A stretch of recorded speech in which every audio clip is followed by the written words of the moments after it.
অভিশপ্ত বটগাছ ও ফাঁসির দড়ির রহস্য। শহর থেকে অনেকটা দূরে, যেখানে জনবসতি শেষ হয়ে ঘন জঙ্গল শুরু হয়েছে, ঠিক সেখানেই দাঁড়িয়ে আছে এক বিশাল প্রাচীন বটগাছ। গ্রামের মানুষ বলে এই গাছটা আসলে অভিশপ্ত। বহু বছর আগে এক অতৃপ্ত আত্মা এখানে আত্মঘাতী হয়েছিল, আর তারপর থেকেই এই পথ নিষিদ্ধ হয়ে গেছে। রাত যখন বাড়ে, চারদিকের নিস্তব্ধতা এক ভয়ঙ্কর রূপ নেয়। বাঁশঝাড়ের ফাঁক দিয়ে আসা বাতাস এক অদ্ভুত সাঁই সাঁই শব্দ করে, যেন কেউ ফিসফিস করে কথা বলছে। ঝিঁঝি পোকার ডাকও যেন ভয়ে স্তব্ধ হয়ে যায়। গাছটার ওপর থেকে ঝুলে থাকা ঝুড়িসমূহ অন্ধকারে অদৃশ্য হাতের মতো মনে হয়, যা যেন কোনো এক অজানা মায়াজাল তৈরি করে। এমনই এক অমাবস্যার রাতে গ্রামের দুই যুবক, রতন আর বিমল, শহর থেকে সাইকেলে করে ফিরছিল। রতন পরনে সাদা ধুতি আর পাঞ্জাবি, কিছুটা শান্ত ও ভীতু প্রকৃতির, আর বিমল লুঙ্গি আর গেঞ্জি পরা, কিছুটা দুঃসাহসী। তাদের সাইকেলের চাকা আচমকা বনের মাঝপথে ফেসে যায়।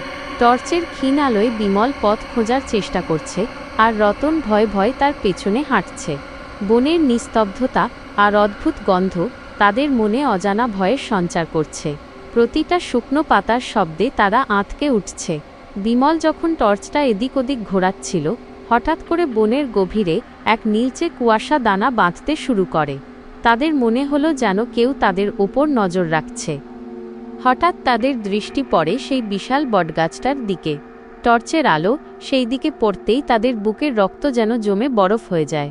তারা দেখল গাছের একটা মোটা ডাল থেকে ঝুলছে এক পুরনো জীর্ণ ফাঁসির দড়ি, আর সেই দড়ির ঠিক নিচে শূন্যে ভাসছে এক ভয়ঙ্কর নারী মূর্তি।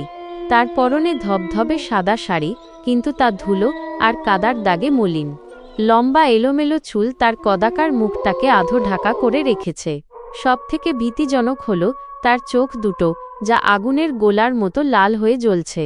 সেই মূর্তি যেন মাটি থেকে কয়েক ইঞ্চি ওপরে স্থির হয়ে দাঁড়িয়ে আছে।